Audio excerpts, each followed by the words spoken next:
Assalamualaikum warahmatullahi wabarakatuh. Saya menyampaikan laporan akhir penelitian terapan yang berjudul pengembangan video simulasi berbasis e-modul untuk meningkatkan keterampilan mengajar fisika dengan nomor kontrak 1988 UN 35.15/LT/2025. Adapun permasalahan yang ingin kami selesaikan melalui penelitian ini, yang pertama berdasarkan pengalaman kami mengajar di mata kuliah perencanaan pembelajaran dan praktik pembelajaran fisika, maka mahasiswa pendidikan fisika memiliki kemampuan yang rendah baik di dalam merancang maupun di dalam keterampilan mengajarnya atau mengimplementasikan rancangan pembelajaran yang sudah mereka buat. Lalu ketika kami analisis lebih dalam, antara lain penyebabnya yang paling berpengaruh itu adalah belum tersedianya bahan ajar dan media yang dapat mengasah kemampuan mahasiswa fisika yang relevan dengan karakteristik materi fisika. Nah, berdasarkan permasalahan tersebut, maka penelitian ini bertujuan untuk mengembangkan video simulasi keterampilan mengajar berbasis e-modul pembelajaran fisika yang layak digunakan sebagai media dan bahan ajar untuk mata kuliah perencanaan pembelajaran dan praktik pembelajaran fisika. Sampai dengan laporan ini ditulis, kami sudah menyelesaikan semua tahapan penelitian. Yang mana ini merupakan tahun kedua dari penelitian kami yang menerapkan metode penelitian pengembangan dengan desain IED. Tahun kedua ini kami melakukan dua tahap sisanya, yaitu implementation and evaluation. Dari kedua tahap tersebut, aktivitas kami yang pertama adalah mengembangkan instrumen merencanakan pembelajaran lengkap, yaitu penerapan model inovatif dalam pembelajaran fisika dan juga praktik penilaian praktik keterampilan mengajar mahasiswa saat menerapkan model inovatif. Ini salah satu dari instrumen, yaitu instrumen untuk mengukur kemampuan mahasiswa di dalam menerapkan project based learning. 4 poin untuk aktivitas membuka pembelajaran, lalu ada 6 poin untuk tahapan model. Ini kami mengacu kepada teori yang dimukakan di dalam referensi yang kami gunakan, dan ada 5 komponen menutup kegiatan pembelajaran. Instrumen ini sudah divalidasi oleh teman sejawat sebanyak 4 orang dan dinyatakan valid, dan juga instrumen ini sudah kami gunakan untuk mengumpulkan data hasil penelitian, di mana untuk datanya pada perencanaan tentu bagaimana mahasiswa merencanakan komponen-komponen pembelajaran ini, dan di dalam skills atau keterampilan mengajarnya bagaimana mereka memperagakan sub-sub keterampilan yang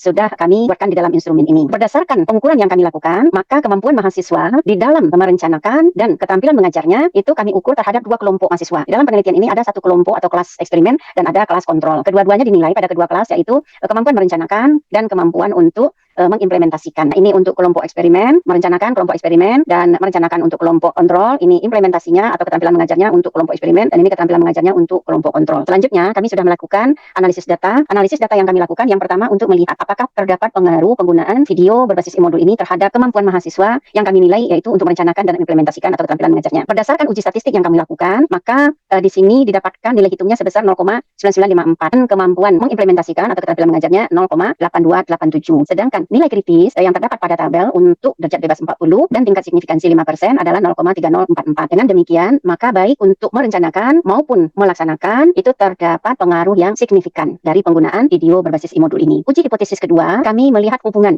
Apakah ada hubungan antara kemampuan mahasiswa merencanakan pembelajaran dan keterampilan mengajarnya atau mengimplementasikan rencana tersebut. Berdasarkan hasil yang kami lakukan pengolahan statistik untuk melihat korelasi antara keduanya, baik pada kelompok eksperimen maupun pada kelompok kontrol, kami mendapatkan nilai hitung untuk kelompok eksperimen sebesar 4,45776, pada kelas kontrol 1,46603. Dengan nilai kritis untuk derajat bebas 40 dan tingkat signifikansi 5% itu didapatkan nilai kritisnya 1,618,488. Berdasarkan perbandingan hasil hitung dan nilai kritis pada tabel, maka terlihat bahwa pada kelompok eksperimen yang menggunakan video hasil pengembangan ini terdapat hubungan signifikan antara kemampuan merencanakan dengan kemampuan mengimplementasikan atau keterampilan mengajar mahasiswa. Sedangkan pada kelompok kontrol tidak terdapat hubungan yang signifikan antara keduanya. Ini menunjukkan bahwa terdapat pengaruh positif penggunaan video keterampilan mengajar fisika terintegrasi e-modul terhadap kemampuan mengajar mahasiswa. Pada kelompok eksperimen, hubungan antara kemampuan menyusun rencana dan mengimplementasikannya adalah signifikan. Jadi terdapat hubungan positif yang signifikan. Sedangkan pada kelas kontrol tidak terjadi atau tidak terdapat hubungan yang signifikan antara keduanya. Berdasarkan hasil tersebut, dapat kami simpulkan bahwa penggunaan video keterampilan mengajar fisika terintegrasi e-modul efektif mengasah kemampuan mengajar mahasiswa pada kegiatan micro-teaching. Luaran penelitian yang kami janjikan pada tahun kedua ini adalah sebuah artikel kami submit di jurnal IJRE terindeks Q3. Namun, setelah melihat hasil penelitian dan analisis data yang kami lakukan serta referensi yang kami dapatkan sebagai pendukung penulisan, maka kami di dalam tim memutuskan untuk mencoba mengirimkan ke jurnal yang lebih baik, itu jurnal The International Review of Research in Open and Distributed Learning. Nah, ini adalah jurnal terindeks Scopus Q2. Mudah-mudahan ini bisa terbit nantinya, dan ini kami jadikan sebagai pemenuhan luaran wajib